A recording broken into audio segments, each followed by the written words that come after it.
Well, good morning and good afternoon, everyone. Welcome to today's webinar on Bearing Witness, Palestinians with Disabilities Share Their Lived Experience in Gaza and other occupied Palestinian territories. My name is Amina Cherimovich, and I am an Associate Director in the Disability Rights Division at Human Rights Watch. And I will be moderating today's sessions. Thank you once again for joining. Before we get to introduce the event and the incredible speakers, I want to share a few housekeeping notes. This event has simultaneous English and Arabic interpretation. Either press the globe icon that shows on the bottom of your screen or press the three dots under it should say more and choose interpretation. You can choose between English or Arabic channel. We also have international sign interpretation and Palestinian Sign Language interpretation. That is Angie, that's our interpretation, Asmana, who is on video with Angie Malek. We also have English closed captioning. You can access this feature by clicking on caption on the bottom of your screen or join directly through the stream text link that has been posted in the chat. I'm recording this and will make the recording available in both Arabic and English following the event. I will now introduce this event. There's been a prolonged silence on the situation of people with disabilities in Gaza, as well as in other parts of the occupied Palestinian territories. As a result, very little attention has been given to the abuses they have endured. Palestinians with disabilities face additional challenges in staying safe and accessing resources that they need to survive, including food, water, medicine, and assistive devices. Children and adults with disabilities are at higher risk of being killed or dying from starvation. Despite the widespread commitment to ensure protection and safety of people with disabilities in armed conflicts, including by the UN Security Council, and the widespread commitments to ensure that there is a disability-inclusive humanitarian aid, governments and multilateral organizations have not taken steps to ensure protection and safety of people with disabilities in Gaza and other parts of the occupied Palestinian territories. Today with us, we have disability rights activists from Palestine, who we have asked to share their testimonies and experiences and how they're experiencing this conflict. And I have to say that it's really remarkable that we have them join, since, as you know, communication disruptions have been really difficult, and also they are mostly in constant fear and under constant attacks. So we're very grateful for them joining us today. Today with us, we have Zarif Al-Gora, who is member of the Palestinian Disability Coalition and also represents Palestine in the Arab Forum for the Rights of Persons with Disabilities. We have also with us Dr. Mohammed Al-Arabi, a disability rights defender from Gaza, who has endured horrific months in Gaza and is now in Egypt since a month ago. With us, we also have Shata Abu Sroor, member of the Palestinian Disability Coalition and a disability rights activist. We have Angie Malek, who is a disability rights defender from the West Bank. Asmana, who is the sign language interpreter for Angie and all of those who do need sign language interpretation, the Palestinian sign language interpretation. And lastly, we have Jahad Arafat, who is from the Protection Cluster team for Gaza, from the Office of the United Nations Human Rights High Commissioner for Human Rights, and he will be giving some closing remarks. Without much delay, I think we should just turn to our speakers in Palestine. Mohammed, I hope that you are able to unmute and turn on your camera if you can, and if you could please describe to us what it is like to have a disability and live in Gaza at the moment. Thank you. مرحبا. Greetings. I am Muhammad Al-Arabi. I represent the Disability Rights Defender, and I'm a member of the Disability Coalition from the Gaza Strip. I'm also a person with disability, and I represent these people in many international fora and conferences. I will start by speaking of displacement. which is the most complex during this war against Gaza. The suffering of the people, all citizens in the Gaza Strip, since the first day of the war, because of the displacement, we received messages to exit the city of Gaza and northern part of the Gaza Strip to the south, which was designated as a safe area as claimed by the occupation forces. These messages did not take into account the needs of persons with physical, mental, hearing, motor, visual, or other impairments. There are many hearing impaired persons as they were being displaced from one area to another with the instructions of the occupation to move from this street to that street, or otherwise the persons with hearing disabilities could not hear the instructions, and the occupation thought that they were not implementing the instructions. Therefore, they sniped them and killed them cold-bloodedly during this war. There are many names of persons with hearing disability known to us. They were killed during this war because they could not implement the vocal instructions which they could not hear. We also have a number of persons with mental disabilities who could not understand these instructions. They were also liquidated cold-bloodedly during this war. Visual impairments did not have any guidance where to go. During the shelling and strikes, and when the missile comes directly on top of the people, everybody starts to flee. So a person with visual impairment don't know where to go because they don't see the directions. It is a bomb, they hear a sound, and they have complications and mental disorders because they don't know where to go. The same applies to persons with motor disability to reach out to their wheelchair and start moving out of the house that is threatened to be shelled.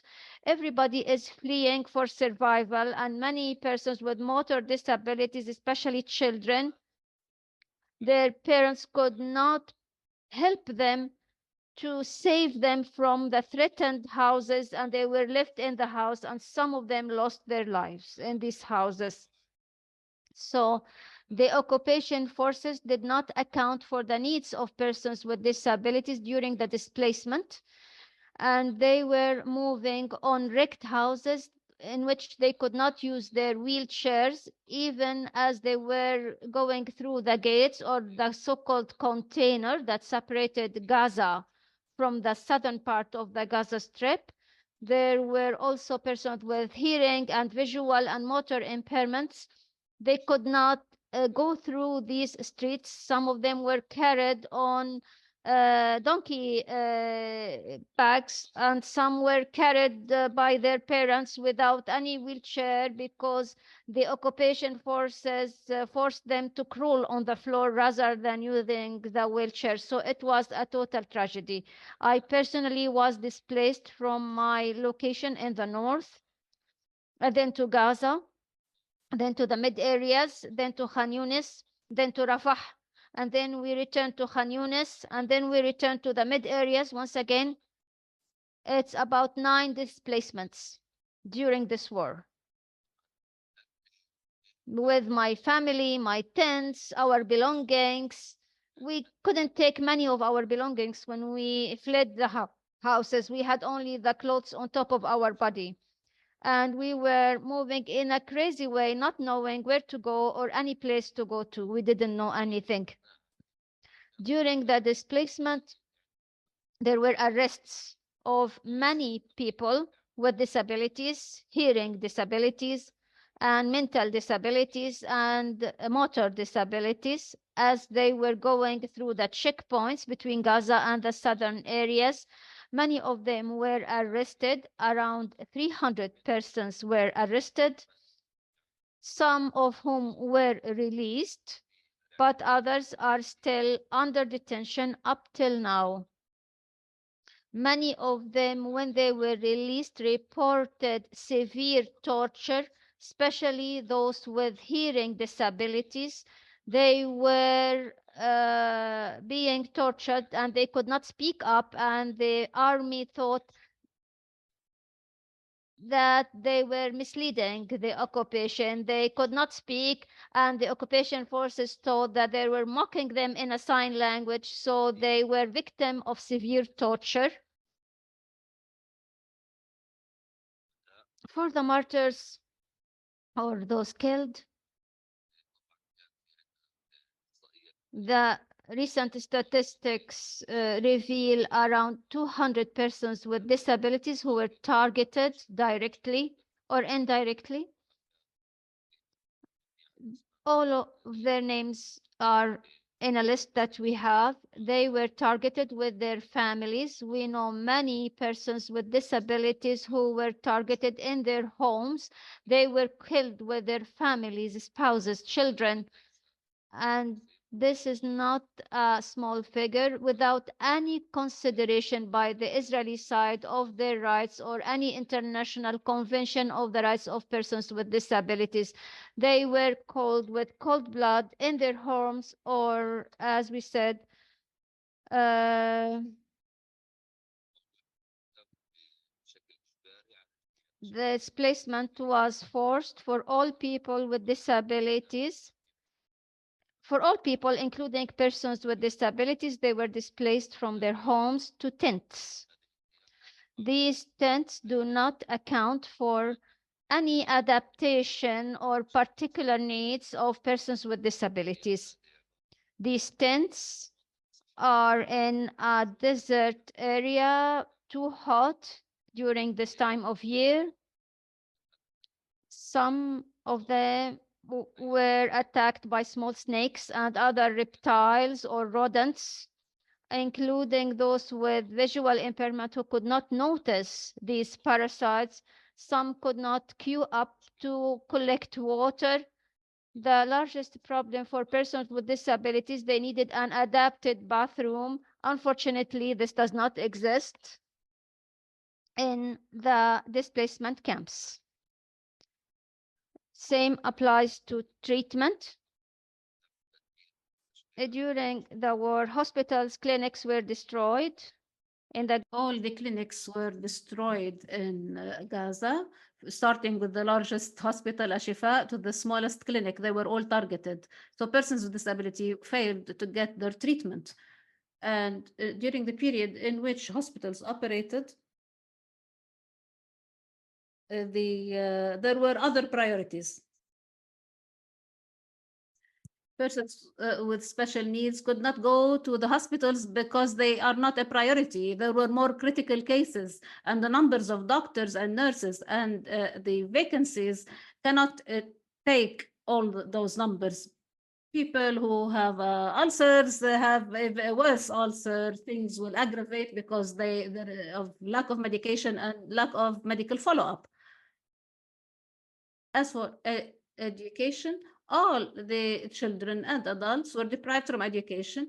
There's a whole year that was lost. There is no education, no schools, no universities, no preschool education, including people with disabilities. As for assistive devices, the occupation prohibited the entry of any assistive devices and the aid that convoys that entered Gaza. They prevented wheelchairs or sticks or the visual or hearing aids. They were all prevented through the Rafah or Karim Abu Salim border crossing. Since the beginning of the war, 72 institutions were destroyed. These are institutions that work with persons with disabilities. They were fully destroyed. Not one building has remained. I am among the persons who worked with the Motor Disability Association in Gaza that has a clinic and a school for children and also has a playground for the Assalam Club and premises for Assalam Club. They were fully destroyed. We worked through GIZ and HI, Humanity Inclusion. That was the first rest house for persons with motor disability in Palestine, was fully destroyed. We have videos of the situation. It was horrific. They left no institution for any program. All the institutions were destroyed. Their teams were displaced from the north or to the south, or even from the south. No institution can operate because their buildings were demolished and their staff and the employees are not receiving salaries. Even the wounded people who receive salaries from the state, until this moment, they have not received any salaries since 5 months. Persons with disability who have certain allocations from the social development, which is a minimum wage. These are very simple payments, but they used to solve the problem partially. Many people and persons with disabilities have not received any of those allocations because there is no liquidity in Gaza and the banks have been besieged. And even entering currency is not possible.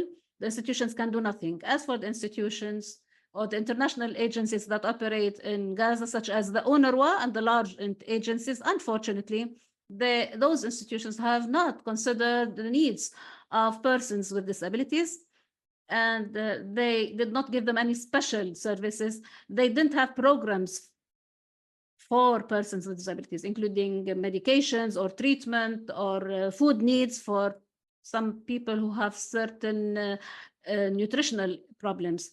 Although we have made a lot of contingency plans with the assistance of international agencies, and there was so much money spent on those plans. However, unfortunately, nothing was implemented during this war. Oh, I also would like to speak about. Dr. Mohammed, thank you so much for everything that you have laid out. And maybe, I know you have a lot to say, and maybe, just to save some for the next questions, because I did want to summarize what you just said, because I do know that some other panelists want to reflect on these issues as well. Just the point that you made about displacement and the fact that the Israeli government did not take into account the rights and needs of people with disabilities who couldn't just evacuate so easily, and just how you describe the difficulties that they faced. The fact that it's difficult for anyone to have to leave behind all their belongings, but especially for people with disabilities. And as you said, their homes that are adaptable and accessible, and then having to spend time in a tent that's not adaptable, where there are no accessible bathrooms. I really also appreciate so much that you spoke about the lack of access to treatment and medicine, something that Human Rights Watch has also documented, that people with disabilities cannot access adequate treatment and medication, including also no ability to access assistive devices because there are restrictions on aid. And I do appreciate that you spoke about the destruction of infrastructure that was geared toward people with disabilities, as well as the fact that the humanitarian aid as it comes in does not fully respond to people with disabilities, as you said, the special food items that people with disabilities need. Before I go to the next speaker, we were supposed to join by Latifa Al-Jabari, who is a disability rights defender from Gaza, and who's also working with hundreds of women and girls with disabilities in Gaza. However, due to communication disruption, she was not able to join us, but she did send a video over the weekend that we are going to play now, where she does explain the difficulties facing people with disabilities in Gaza, and women in particular. Latifa also mentions people with disabilities who have been killed, including Badr Maslak and Fida Al-Badia. I'm actually also someone who knew Badr Maslak, who was a 39-year-old disability rights defender from Gaza and father of 3 children, and who was killed in December. So if you can just play Latifa's video next. Thank you.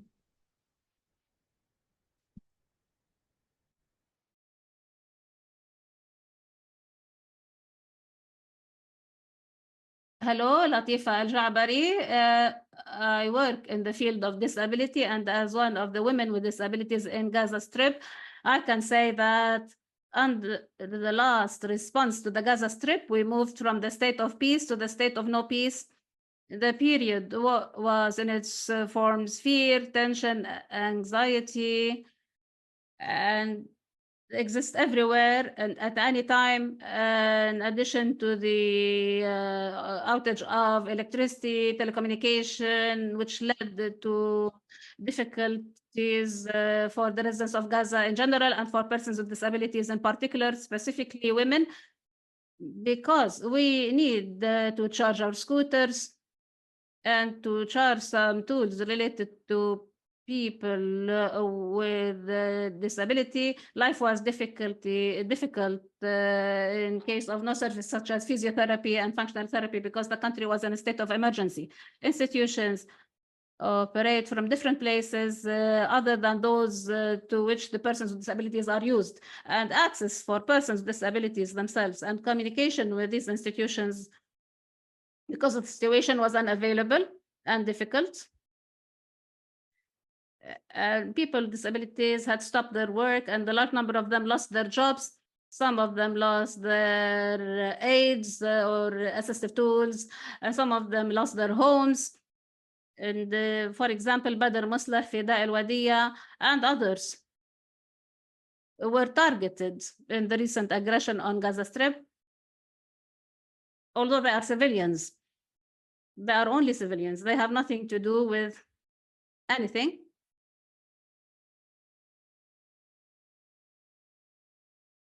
I'm so grateful to Latifa for sending this message and for being a strong voice for women and girls with disabilities and people with disabilities in Gaza.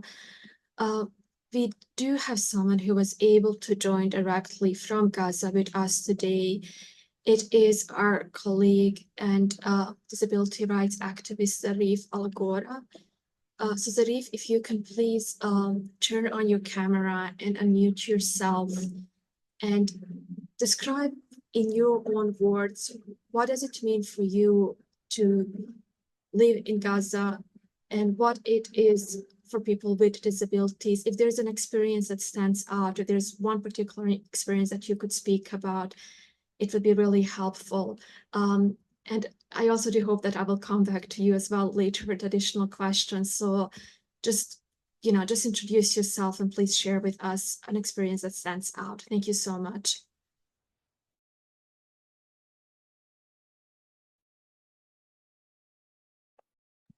Okay, it seems that we have lost Zarif, which happens when I was doing research in Gaza, the lines would just break over and again, and I do hope that he will be able to join, so we will come back to him later.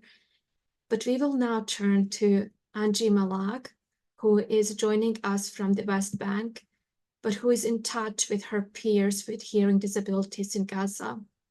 Angie, can you please describe the experiences of people with hearing disabilities in Gaza and the West Bank, if you can talk about that as well? Thank you so much.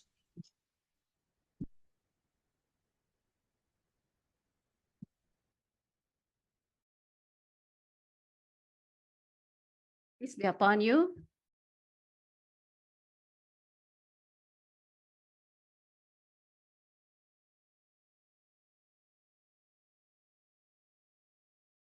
First, thank you for organizing this meeting. Thank you for your support and your solidarity with Palestine and with Gaza. My name is Angie.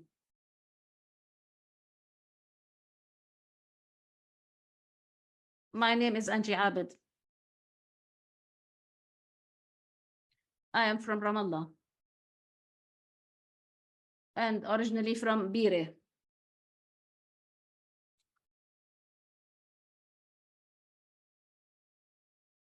We communicated with people with hearing this impairment with Abdusalam and Raed and many people with hearing impairment, and also with the girls and women.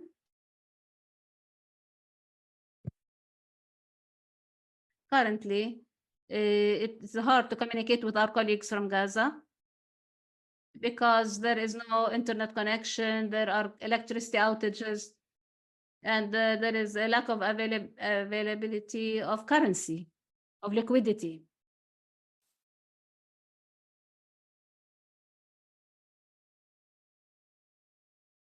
How can we understand this war? This is not war, this is a crime.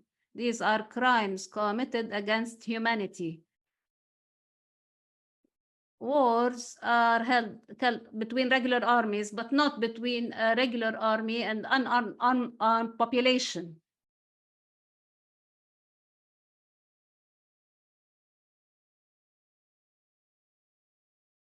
There is bombardment of houses of persons with disabilities, including children and women and elderly. What fault have they done to shell them and to destroy their houses and to kill them?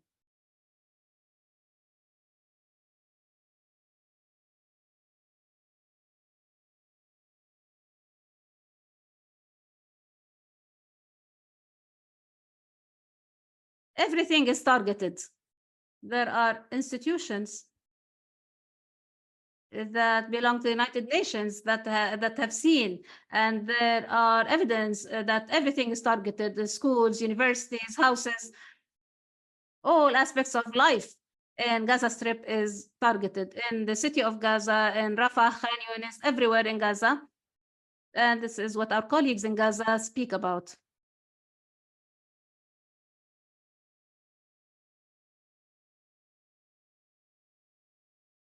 The United Nations and international agencies listen to what the Palestinian people say, or do they listen to Israel?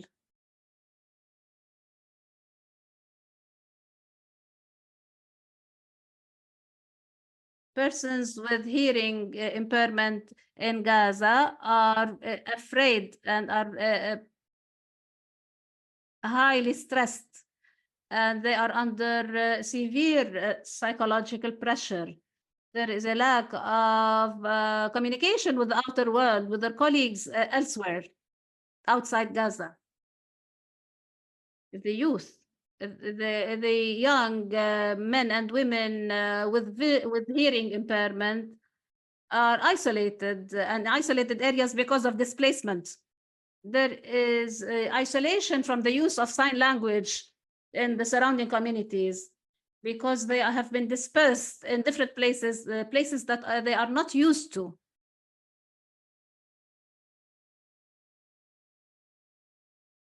There is a problem with communication, and they have lost education in their schools.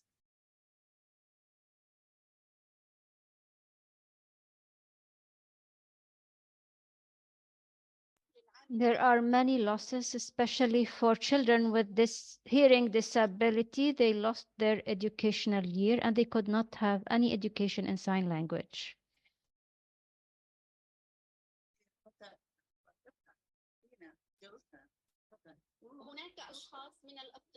There are some friends who were killed with cold blood because they were in a place that was targeted and shelled. They could not hear the sounds. They could not hear the missiles.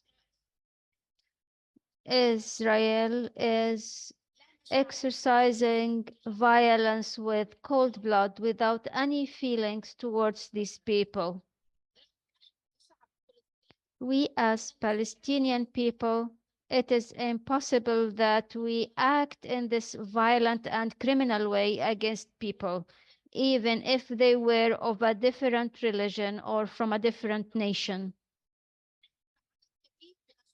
There are many persons with hearing disabilities who were killed.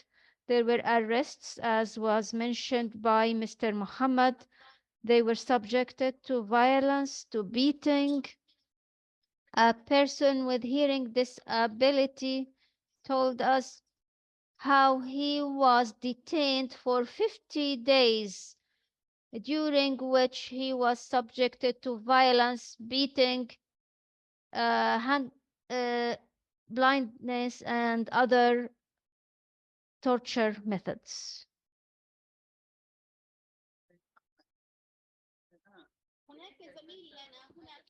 We have a colleague in the West Bank who is originally from Gaza. He was supposed to be with us in this webinar.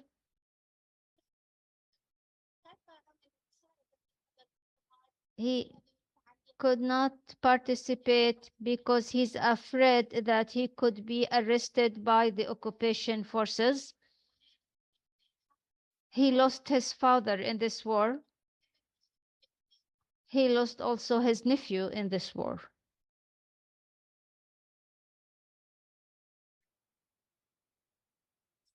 Thank you.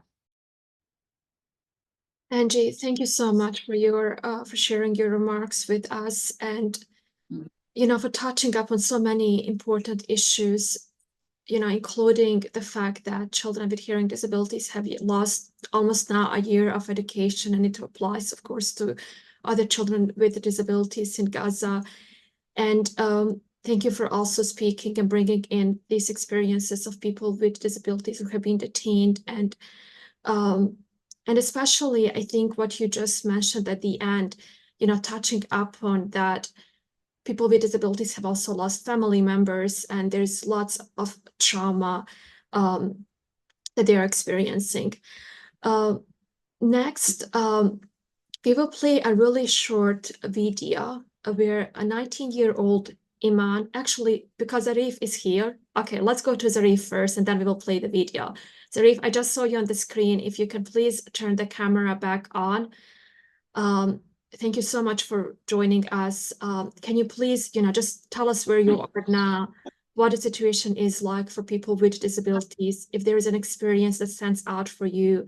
And thank you so much for sharing your testimony with us.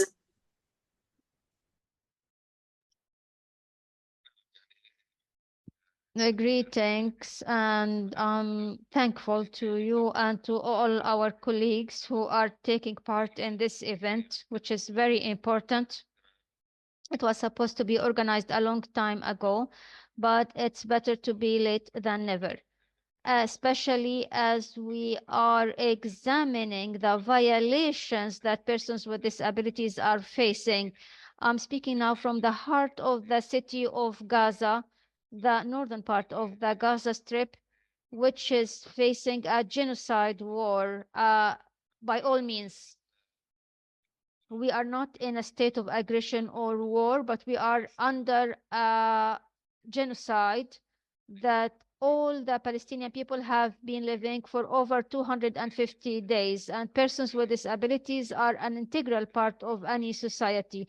So they affect and are affected by what is happening to their society. The genocide on Gaza Strip is extremely affecting persons with disabilities. They endure double effect, especially that the Gaza Strip has over 130,000 persons with disabilities. This large number, as Zarif, I'm a person with disability, and I head an organization for persons with disability for the past 20 years. I endeavor to protect them, build their capacities, and raise community awareness and institutional awareness of their needs. We prepared many emergency needs for persons with disabilities, because you know that the Gaza Strip has faced a series of aggressions since 2006, 2008, 2014, up till now. And in every aggression and assault on the Gaza Strip, we have contingency plans to try to mitigate the severe impact of the impact. But this aggression or assault is unprecedented. As I mentioned, we are living a genocide, a massacre that has affected every aspect of life in the Gaza Strip. There is no life per se. Life does not exist. As Zarif, I had a chance. I was in Europe twice last year.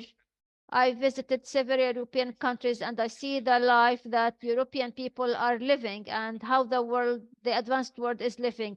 When I remember myself in Gaza before the aggression and how I was living, and this experience of traveling to Switzerland, France, Sweden, and Belgium, I feel this difference in life.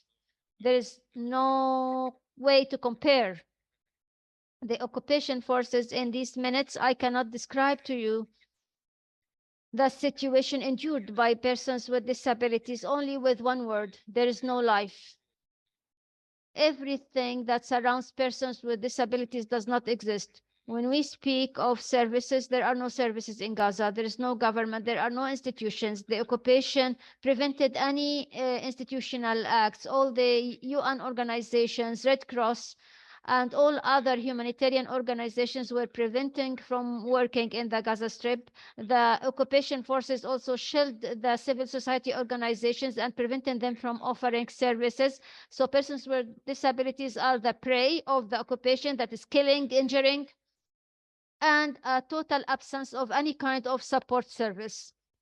Any person with disability, if they need a cane or a wheelchair or a pill to take, they don't find it. Any person with the hearing disability, for example, if they need a hearing device, they cannot change the batteries of their device. So you find a person with disability with an uncharged battery, so they live double endurance of suffering.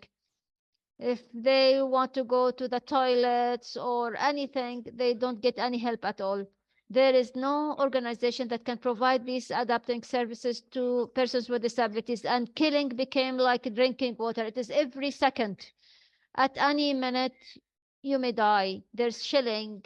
Your house could be shelled. Your hospital could be shelled. Your school could be shelled. There is no safe place in the Gaza Strip. If a person goes to a school, they will be shelled. In a mosque, they will be shelled. In the hospital, they will be shelled. There isn't any safe place. So all persons with disabilities became an easy prey because they have disability. When they are to be displaced, those on a wheelchair need help. Those with visual impairment need help, and so on. So under severe aggression and chilling, sometimes persons with disabilities lose their support system. And everybody runs away. They try to save themselves, and persons with disabilities remain unable to encounter these shells. We have over 200 people, and we have ongoing aggressions every day. 200 persons with disabilities were killed by the Israeli occupation. And I have to recall the story of Muhammad Abdul Karim As-Selig, a young man whose legs were amputated in the aggression in 2014, and he lost his children in that aggression. During this current aggression, the occupation forces besieged his house and liquidated him with his wife and uncle with cold blood. He is an old man, and he did not represent any danger or threat to the occupation forces, but he was killed with his family in Shujaiya headquarters. The occupation also committed many crimes against people with disabilities who were detained. And there is the torture of Izzuddin al-Banna, a 35-year-old young man. He has paralysis in his lower limbs. He was arrested by the occupation forces, dragged on the ground under inhumane conditions that did not account for his particular needs. They took him to detention center, tortured him without any services or medical care at all to him. The Red Cross intervened, other humanitarian organizations intervened, but the occupation refused to listen to them until he was killed under torture and medical negligence. He martyred in detention centers. The occupation forces commit daily crimes against the Palestinians with disabilities and the Palestinians in general.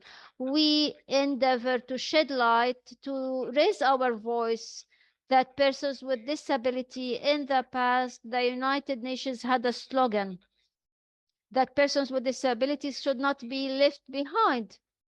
Now, as well, they should not be left behind under these tragic conditions that persons with disabilities are living, and this unprecedented attack.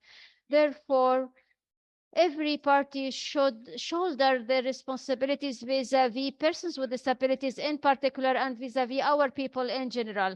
A few days ago, I was meeting with OCHA, the Office of Human Assistance Coordination, and I asked for assistance with aid tools for persons with disabilities, because we don't have these anymore.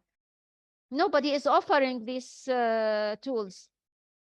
So we ask for this particular need, like wheelchairs, like canes, other devices, so that persons with disabilities can be supported in this life and that their suffering due to the aggression can be alleviated.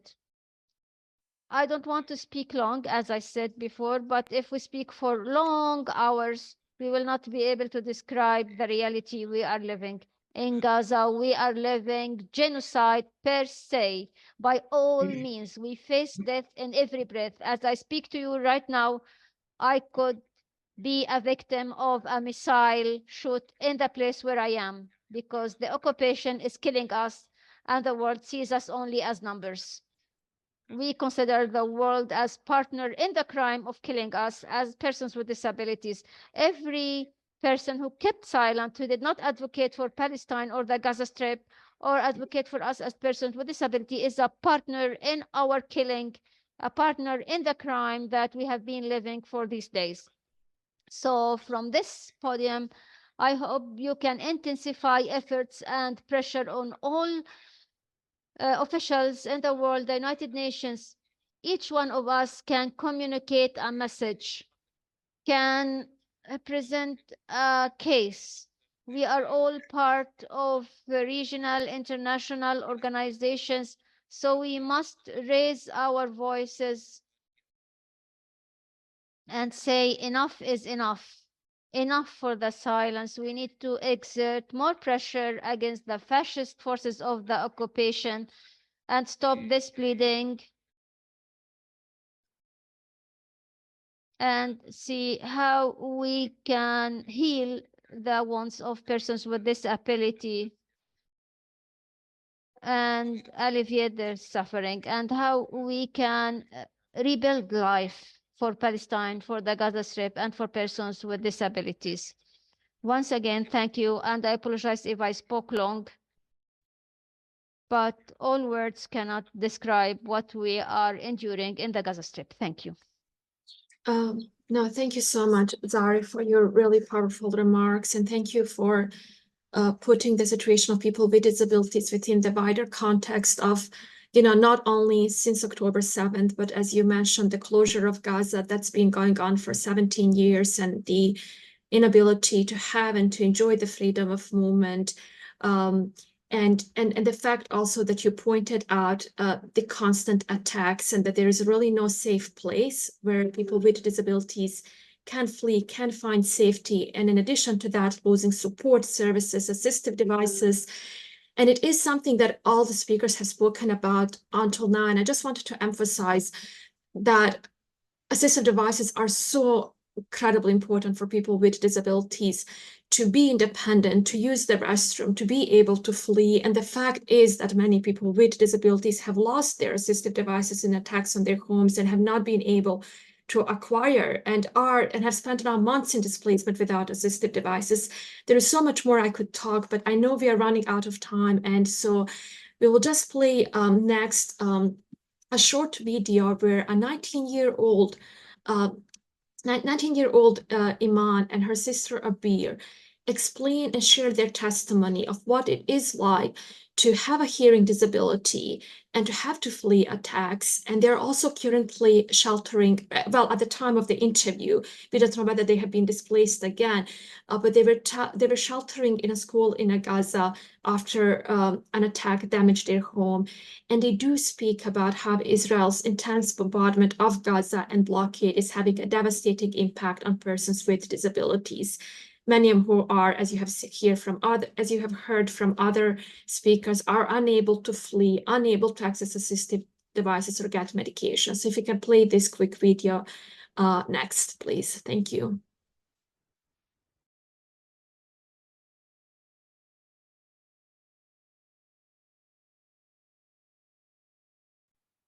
I don't have a hearing device. I don't know when they are bombing. I feel the ground shaking and I see people running without knowing what's happening. I feel alone, isolated from everyone.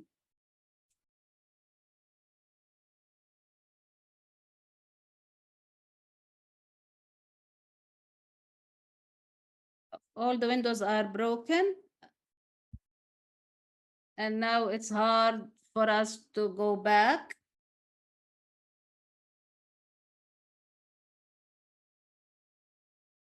Israel's intense bombardment is having a devastating impact on persons with disability. They are unable to flee. I was very scared and my legs were shaking. I saw the neighborhood, so the neighbors screaming. My mother said there are screams, God knows what's happening, and the bombing is loud. The bombing was sudden while we were sitting safe at home. We didn't know anything. I'm suffocating in the school, and my experience is painful.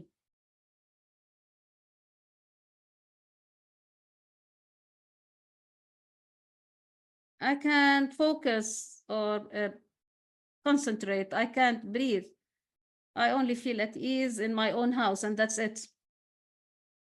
Governments should call on Israel to lift the blockade and take all necessary measures to protect civilians with disabilities. Special thanks to Iman Abir and Fida.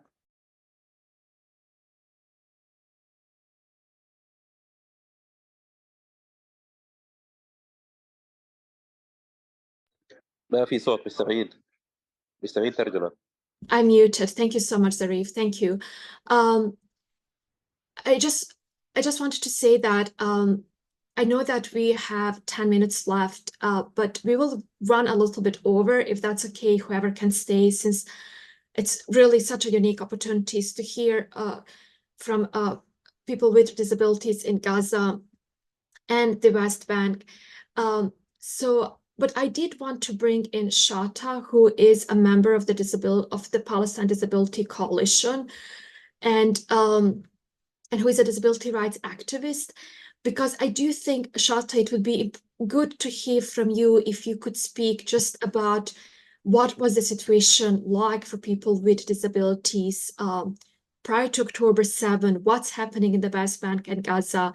If you can just speak for 2 minutes just to provide a little bit of more context, I think it would be really helpful.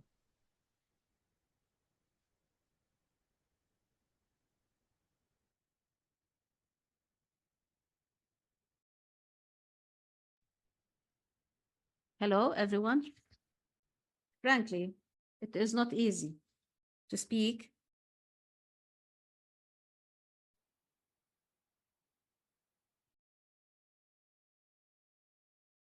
because no speech can express what's happening with our people and our friends and our beloved in Gaza. And their voice is louder than all voices all over the world, in fact. I would like to stress that Palestine is facing occupation and colonialism and settler colonialism since before 1947. And many violations that are being addressed today are violations and tragedies that the Palestinian people lived since that time. What's happening in Gaza may be summing up what the Palestinian people have faced in a condensed manner throughout the past decades. And this situation is so harsh that we cannot express it in words. Sometimes we fail to breathe when we try to speak about what's happening in Gaza. It is important to point out how our colleagues try to express that this settler colonial project is targeting anything and any person who is Palestinian, every home, every tree, and every Palestinian meaning. Since persons with disabilities are an integral part of this fabric, naturally, they are susceptible to the practices of this settler colonial project. Moreover, this occupation and this colonial project and their practices is increasing the number of persons with disabilities, because in their attacks and their aggression, they are deliberately increasing the rates of persons with disabilities. When they target, when they shell, when they shoot, they deliberately intend. They have the intention to cause permanent disabilities to the casualties. I would like also to stress that what's happening inside the prisons is not mere medical negligence. In international law, it's called crimes. These are medical crimes. This is not negligence. Medical negligence happens in hospitals. Some states accept it, some states do not accept it. But what's happening inside Israeli prisons is called crime. This is not negligence. In the West Bank, there are 2 points I would like to stress. Number one, we feel that we can do nothing to our people in Gaza. Nothing is enough. This feeling by itself is very hard. When I hear my friends saying we don't know where to go, when I hear them say that what's happening is such as what happened last Saturday in Nusayrat refugee camp, that what's happening is similar to what we hear about the doomsday. When we hear this, each one of us in our own houses or wherever we are, we don't know what to do. This helplessness cannot be described. It is very harsh. It's very harsh.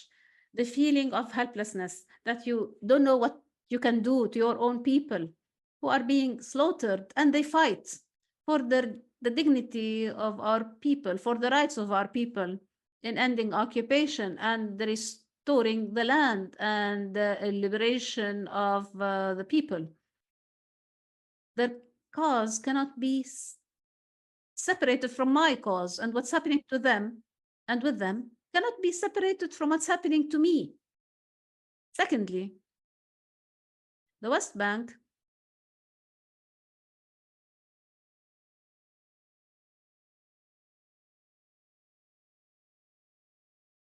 is informed of the practices of occupation. We know that before 7 of October, since decades, we have faced division and settler expansion and displacement of communities, for house demolitions, for demolishing institutions, and for aggression, such similar to what's happening in Gaza, however, and at a lower, smaller scale. And people who face those violations and are affected because of the persons of disability suffer more because of the absence of plans.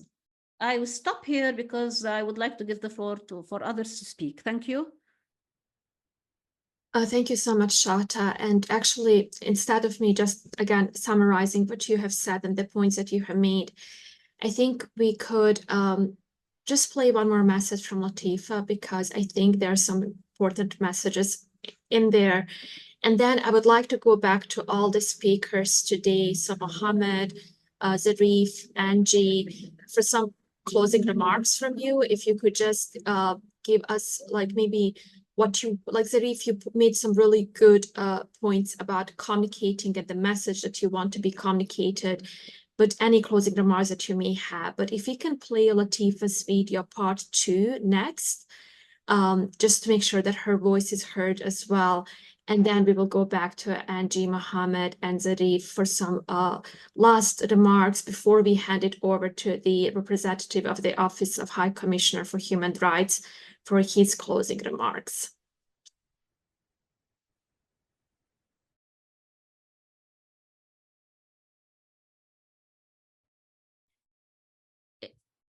Regarding the aid that provided during the period, disabled women as required did not receive such aid because they are not heads of households. And moreover, the request to receive the service is not accessible for persons with disability, and particularly women. It was not in the institutions did not seek this. And the humanitarian claims that affect their lives in general. Part of them need diapers, need medicines, need specific food. They need adapted bathrooms. They need psychosocial support.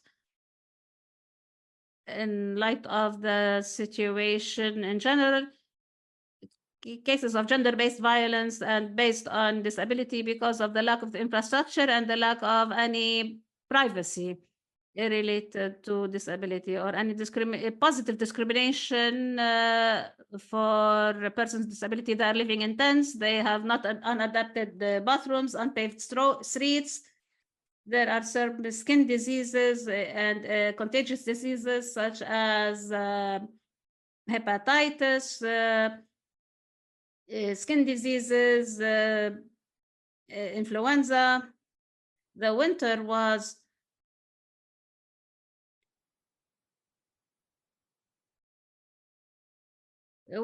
hard, and there was no tents.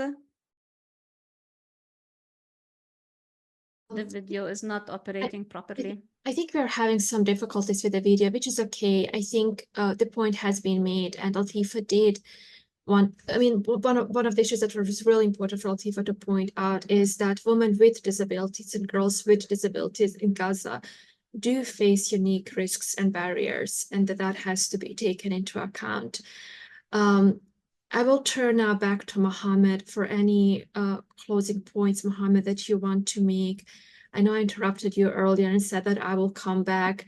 And then, like... Go ahead, Mohammed.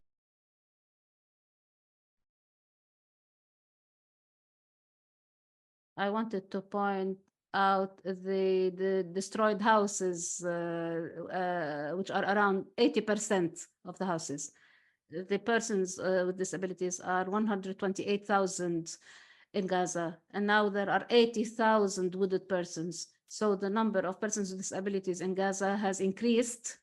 It is 208,000 persons who are with disabilities, which is 20% of the number of population. According to the census, 80% of the persons with disabilities, their houses have been demolished either fully or partially. And this requires, during reconstruction, to give them priority in reconstructing their houses after the war.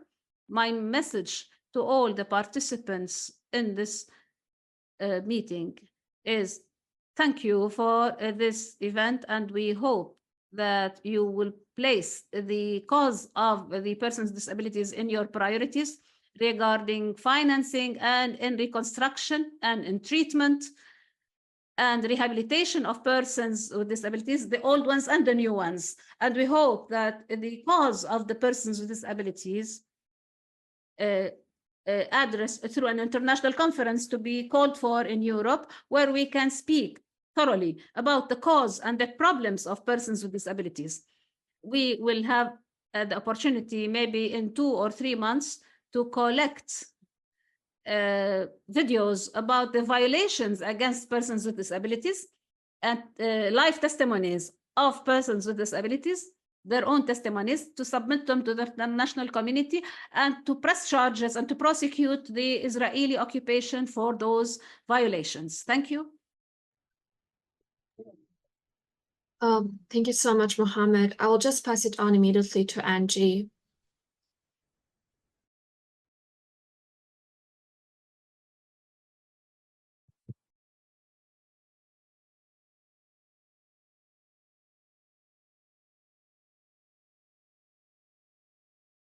If you can just unmute yourself. Yeah, perfect.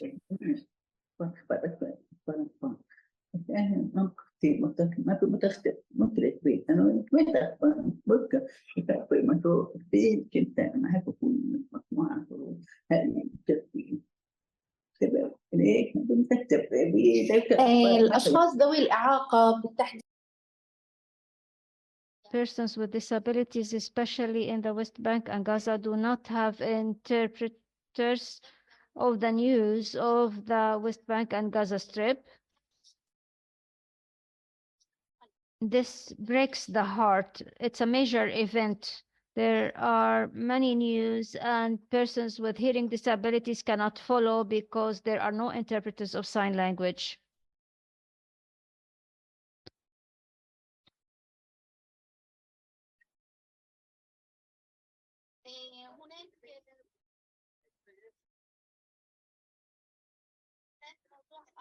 There is another issue that must be mentioned, that there aren't clothes, especially for women with disabilities and women in general.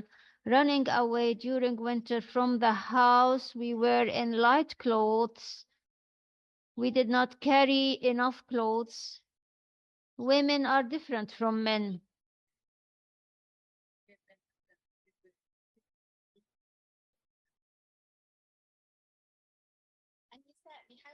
Women need to change clothes more than men. Yes, men and women have this need, but women, they could be pregnant, they could have delivered a child, and there are special periods. So it is a continuing need to change clothes, especially for breastfeeding mothers. They need comfortable clothes. Women in Gaza wear only 1 or 2 pieces of clothes, and this is all they have. And this is hard.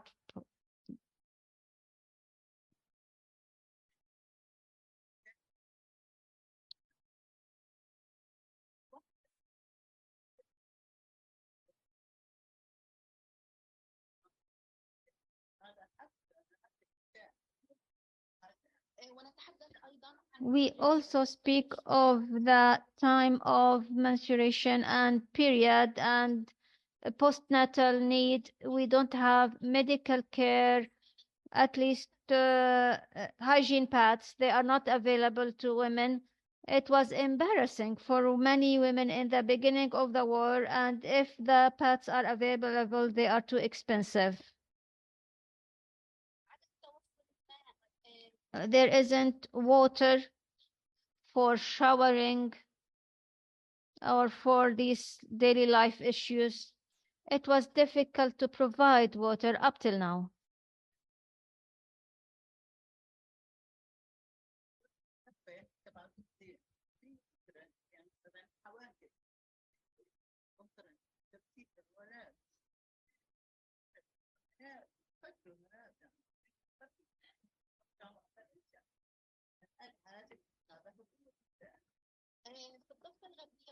In the West Bank, also women face a lot of pressure. There are many checkpoints erected in between Palestinian areas in the area occupied in 1967. There's incursion and raids that infringe privacy. They even search phones, and there is physical search of women at some of these checkpoints. What human rights are we speaking of? And don't forget the children.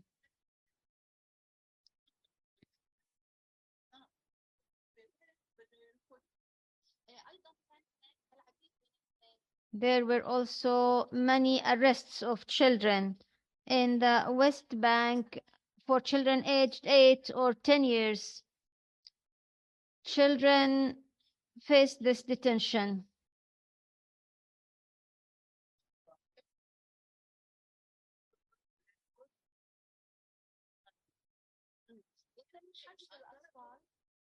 Children are detained in Jerusalem, and they are placed under house arrest. They cannot go to school or have a normal life. What kind of child rights are we speaking of here?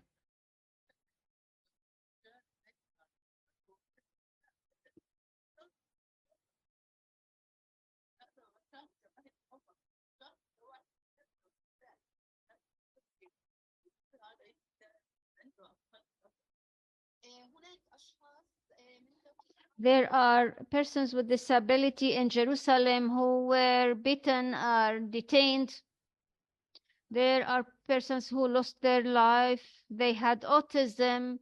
the occupation forces killed them. There's Ahmad Manasra. These practices are not new to the Israeli occupation. Ahmad Manasra has a mental disorder, and because of the occupation, he was detained when he was a child. Now he is already an adult, and it is not possible to release him even because of his mental and physical condition. He is still under detention.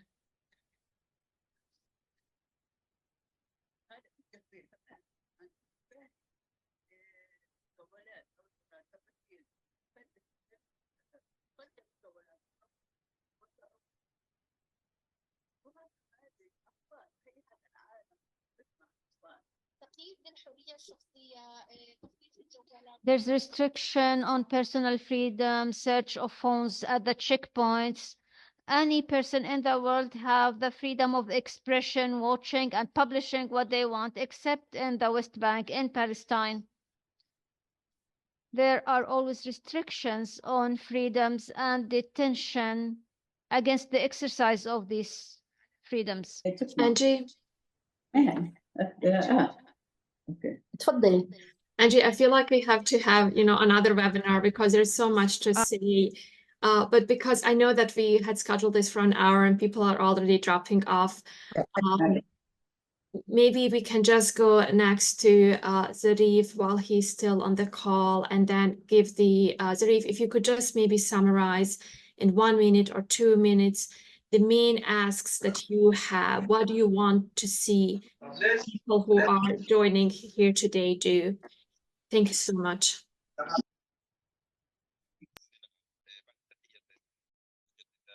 Greetings again. I claim that everybody shoulders their responsibility vis-à-vis persons with disability in the Gaza Strip.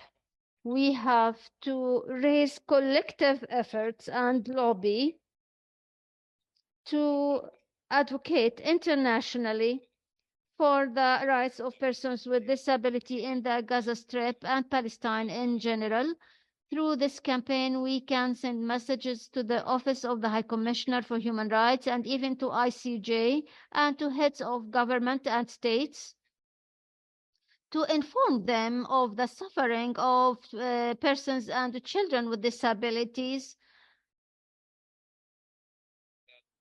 and to encourage international organizations to pressure to allow for the entry of aid for persons with disabilities in Gaza, including medical packages, relief packages, and to put an end to the starvation that they suffer from. Also, the detainees who are with disabilities in the occupation prisons, they are facing severe torture. We must take steps to protect them and invite the occupation to release them. We call for consolidated efforts to stop the aggression on the Gaza Strip. Thank you. Thank you so much, Zarif. So maybe just to give it the opportunity next to Shata, if you have something to say as well and something to add. And then we really need to go to Jihad Arafat from the Office of the United Nations High Commissioner for Human Rights. So Shata, if you could just make some final remarks in a minute next.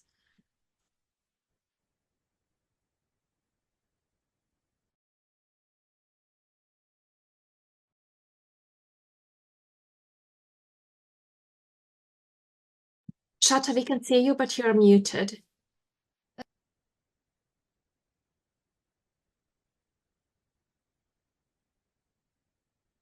If you can unmute yourself, yeah, perfect.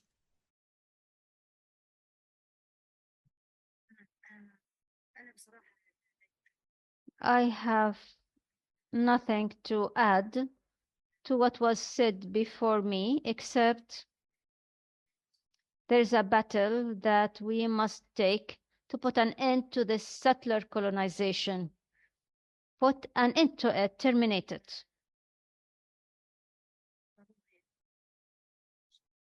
when we organize any campaign for this and to raise people's awareness across the world of what is happening in Palestine in general and in the Gaza Strip in particular. We need to make sure that we take into consideration in these campaigns the particular situation and the challenges faced by persons with disabilities. We must make sure that the countries that accede to international conventions and all UN agencies fulfill their role towards the Palestinians in general and towards disabled people in particular, because this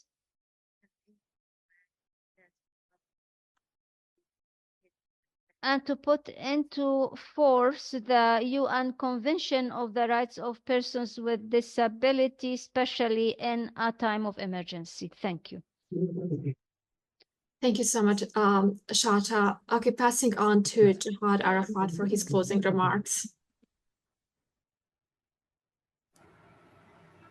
Thank you very much. I have to say that I echo the messages from Dr. Muhammad, Mr. Zarif, Ms. Angie, and Ms. Shada, and all of the participants today. If I want to give a brief description of what is happening since October the 7th, over 36,000 Palestinians have died and more than 78,000 have been injured. More than 1,000 children have lost a limb, and often without anesthesia due to the collapse of the healthcare system. Essential infrastructure damage is severe, with around 70 to 80% of the cities destroyed or damaged. The destruction creates significant physical barriers for people with disabilities, impeding safe and independent mobility. Food security has escalated, forcing extreme coping strategies such as eating grass and animal feed, posing severe starvation and dehydration risks for persons with disabilities.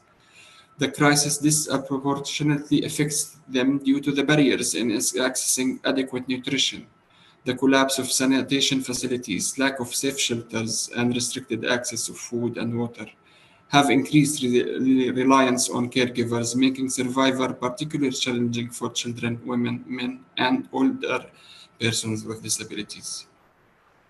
The crisis has heightened vulnerabilities, including sexual abuse risks for women with disabilities and early marriage pressure for girls. Intersectorial vulnerabilities compound risks for groups such as older women with mobility impairment and unaccompanied children with serious medical conditions. The lack of assistive devices, as was expressed several times today, and the 16-year closure of Gaza has further hampered escape and survival efforts. People with sensory, developmental, or intellectual impairments face additional challenges in understanding and responding to the crisis. The destruction of assistive devices and lack of psychotropic medication increase mental health risks.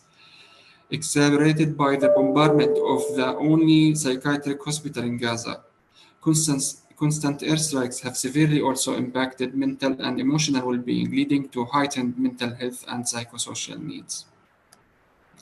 Education disruptions are worsening the developmental issues for children with disabilities before October 7th. Learning disabilities were prevalent among children, and the current situation expanded these challenges. Access to clean water is also a significant issue, with people with disabilities facing long and arduous journeys to fetch water. Toilets and shelters are often inaccessible, forcing some to reduce food and beverage intake. The scale of protection concerns is unprecedented, with attacks on civilians, forced displacement, denial of essential services, and high concentration of displaced persons, creating complex protection needs. Local organizations of persons with disabilities, crucial to disability responses, are themselves affected by injuries, displacement, and trauma. Communication with these organizations is unreliable, as we have seen today, and data on persons with disabilities are hard to obtain and verify.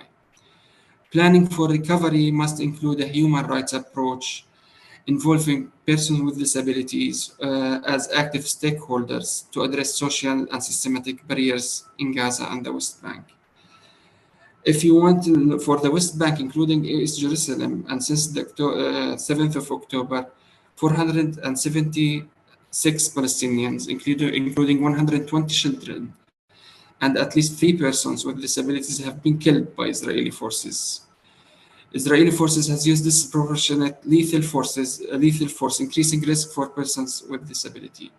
Notable incidents included the killing of a 23-year-old man with a disability in Hebron and the beating of a young man with Down syndrome in East Jerusalem. Severe movement restrictions imposed by the Israeli authorities have critically impacted access to basic services, particularly for persons with disabilities. In Hebron, a woman with multiple disabilities faced significant delays in receiving medical attention due to these restrictions. Thinking of the legal framework, like we can say that the Israeli occupation of Gaza and the West Bank means that both international human rights law and international humanitarian law apply. Violations of IHL by Israel's army and occupation, including the unlawful use of force and prevention of access of food and water, led to widespread human rights violations against persons with disabilities. Indiscriminate attacks and the destruction of civilian infrastructure and the blockade of essential constitute serious breaches of both international humanitarian law and international human rights law. I cannot, maybe, like we heard our colleagues today, and I think we cannot hear or express it better than them on what we need to ensure, like to respond to their needs in the recovery. And like, if I can say maybe that this current crisis has devastating impacts on persons with disabilities in both Gaza and the West Bank.